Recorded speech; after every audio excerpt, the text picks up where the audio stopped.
Hello there, welcome back. Today I'm doing a double bill of two women directors working in genre. So since earlier in the week I did a video about a women director who was a bit dubious, to say the least, I'm now going to do a video about two films made by women directors who are good genre films and interesting genre films. So this is Revenge and Prevenge. So they're almost the same tale but not quite. Revenge is about a woman who who's in this desert outback home of her boyfriend who's cheating on his wife. Two of his friends show up and all hell breaks loose and she ends up being hunted down by these three men. Prevenge is about a woman whose partner's just died and she's pregnant and she's slowly going mad and she thinks a baby's telling her to kill these people who are involved when her husband died. So in one film the woman has been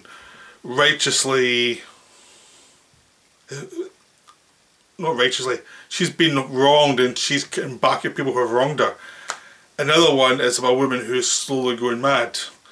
And they're both stylized films, but they're not stylized. They're stylized in a way that's healthy because they're showing up the fantasies of the characters and the problems of this. So with these two stories, two different takes on female revenge. One's imagined, one's for a very real purpose. So I'll start with Revenge. Revenge made by a French director whose name I've now suddenly forgotten. And it's about, it didn't tell you where it's set. I mean, it's the lead.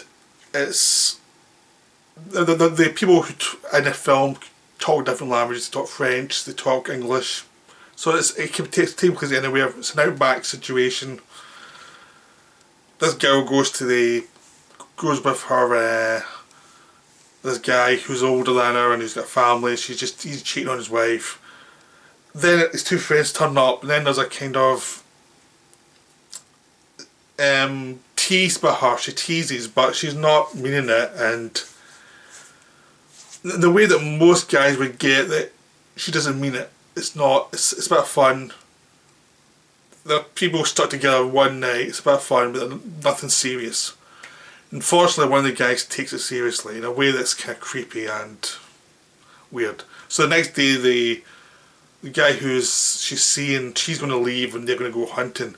He has to go and do something about the hunting permits or something like that.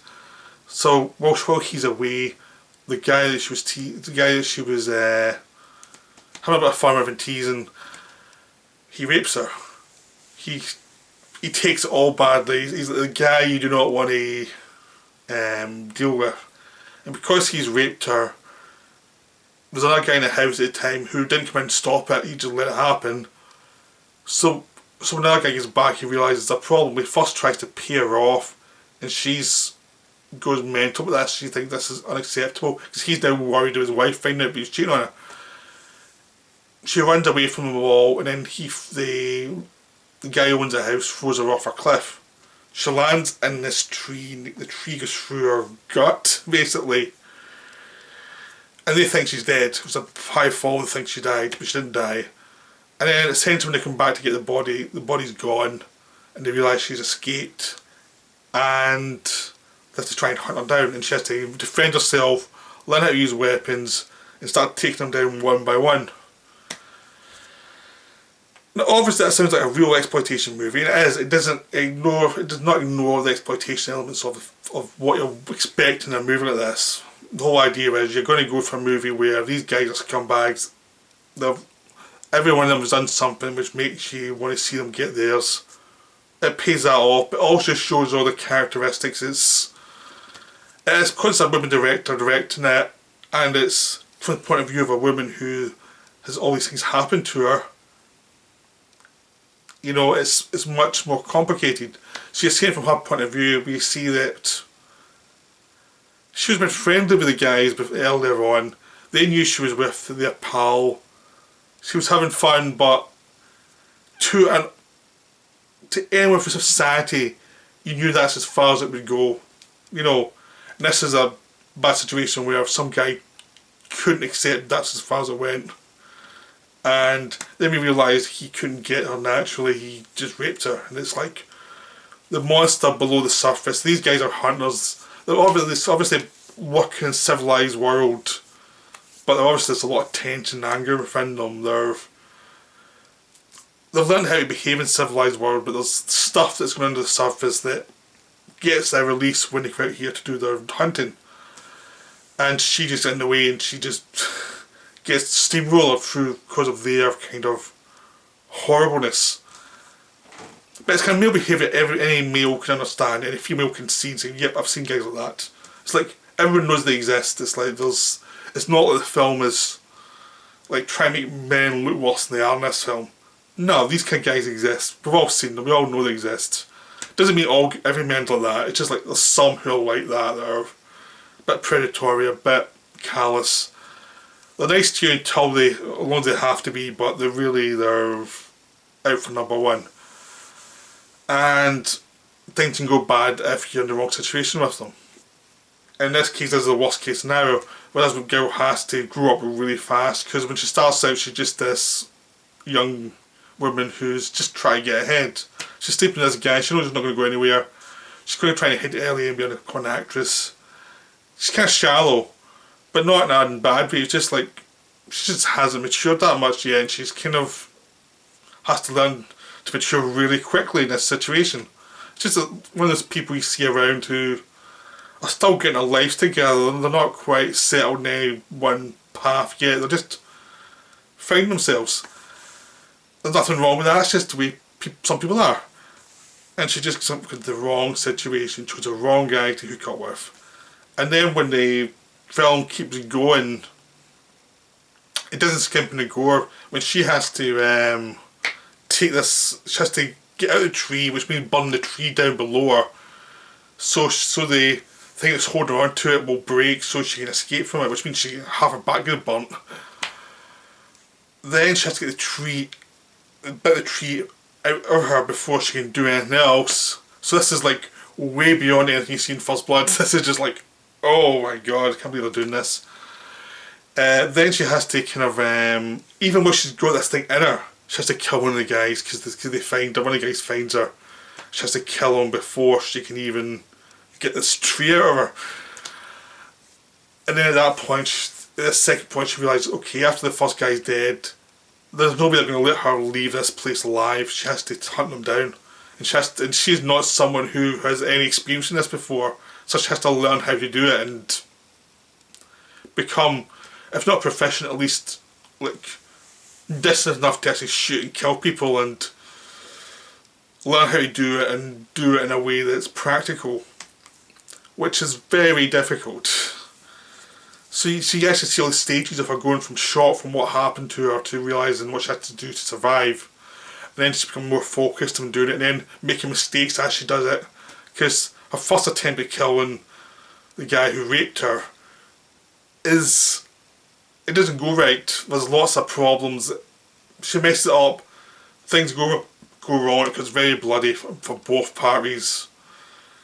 And it never skimps on the exploitation. Like, things happen to people's bodies that are pretty gruesome. They really are. I mean, if you're sensitive towards blood and film, this is not a film for you. And then even when she has to go and get her ex-boyfriend, because he's the last one to go. Because you know even from the start that who's going to go when. There's only 3 guys, you know who's probably going to go first, who's going to go second, who's going to go third. Doesn't matter. I'm not spoiling anything. It's the way it's done that's important. And when it's the man-on-man type of thing with these 2 people, they're going to clash. It's pretty bloody and pretty brutal. And the film ends on a nice ambiguous touch. It's a really good film. I recommend it highly. If you want to take it as a female empowerment film, you can. But it's a very traumatised female empowerment film. It's like what you don't want to go through to be empowered. If you want to take it as a fun revenge movie, it is that as well. Because you've got people who are enough scumbags, you want to see them get what they deserve. But it's also just a good movie. It's just a good, enjoyable revenge film. It really works. It's highly recommended. It's stylistically directed. It's one of those good things where the problem with some women directors is they just go for the kitchen sink aesthetic of, we're going to make it realistic, we're not going to be too ambitious with stylisation. This one, no, it's stylised. It's like the director, she's thought of the visuals of everywhere you need to go to keep it interesting, to keep it moving forward. And that's what makes it really work. I mean, there's male directors who also do that kind of kitchen sink, I'm not going to make it a visually interesting type of thing. I mean, it's not just women directors who do that. But there's a lot of, I think we've all seen films directed by women who visually they're not that ambitious. I mean, there's other ones like Catherine Bigelow, this director, there's a bunch of other ones who make films to be seen in the cinema, because it's like you're looking for something that is visually interesting as you go through the story. And this film has it in spades. It really is enjoyable to see how the landscapes are shot, how the house is shot, how the movement of the characters and the space is shot. It's all been planned out, it's all been thought through so that you get maximum effect for what's going on. And even when you go towards the cliches of the genre, they do it in an interesting way that makes it feel like something someone would actually do and something actually someone would feel, rather than they're just going to throw this at you. It's like, no, there's a reason for everything. So it's a very good film. It's really well made. Prevenge is also an interesting visual film, but it is the opposite of this film. I mean, Revenge is a very, very visual, very action. It's not actiony, but it's very suspense-based focus and lots of landscape shots.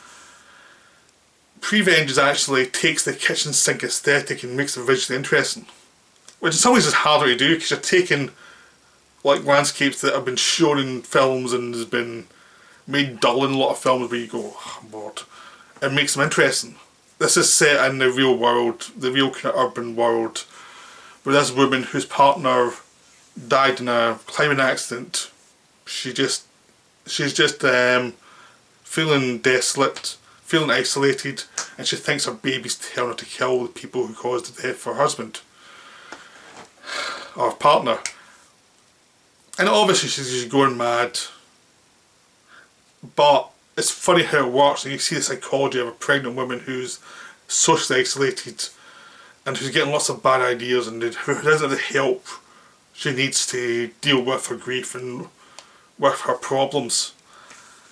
And it's hilarious. It's a really funny film because it's like one after another. It's just a series of death scenes where she meets with these characters and takes them out one by one. But there are all these grubby isolation landscapes, like a guy who works in a club and it's a grubby take home, a woman who works in an office, you know, a guy who works in a store, like all these locations that do not look interesting. But Alice Lowe, who directed and starred in it, she makes it really fascinating because the way people move through the landscapes, people are isolated. It does feel like it's a very dynamic film, even though it's taken what could be a kind of low budget, visually interesting location. It makes it interesting. It's not trying to be Antonio or anything, but it makes it interesting for what they've got. And there's some nice shots in like Halloween where she has a mask on, where it becomes a sign of her craziness. But a lot of the other times where she's just in a normal like life environments where she's like dealing with the pregnancy and dealing with doctors or dealing with people and planning a murder. It's really funny, and just the conversation she's having with herself and the desperation in her situation. Because one of the things that's revealed is her and her partner were having problems. So it makes everything more complicated, and it's just really difficult film. And it's wonderful because it takes a female protagonist, doesn't make, even though she's the protagonist but she's also the antagonist, she's obviously the villain, but it doesn't make her obviously villainous in a dull way. It makes her like this is a person with a lot of problems that has dealing with it really badly, but it's fascinating. It's a really interesting look at pregnancy, just how crazy it can make a person, but also how loss can make a person crazy. And it takes this one area of a pregnant woman going crazy, which no one really does, and then just takes it to a genre extreme, but having that extreme allows her to actually show all the craziness that's involved in pregnancy. So it takes a genre idea and uses it for a look at a woman's self-esteem and self-worth with pregnancy, with partners, with society, and does a lot with it and shows how isolated people can be when they've got the pressure of a new baby being born, and what our expectations of themselves and the baby in the world, and how it can affect them negatively if they don't have the support they need. So it's a wonderful film. It's really well done. I'd highly recommend it. It kind of came and went when it was released. I mentioned it in one of my best of a year thing when the year was released. It was really good. And I highly recommend it. I don't want to say much more about it because I just want people to go and see it, but it's really well made and it's really wonderful. I mean, these two films make a really good double bill because you've got one about a young woman dealing with men and their craziness, and then there's an older woman who's everyone else has to deal with her craziness. It's a quite interesting double bill to show two interesting women in different parts of a woman's life and enjoying their films, but they're both fascinating. So I hope you enjoyed this. I hope this gets you to go watch these two films because they're both really worth it, and they're both the directors who should get more films made because they're really interesting. So I'll see you soon with the final video of the week, which will be very, very cheesy.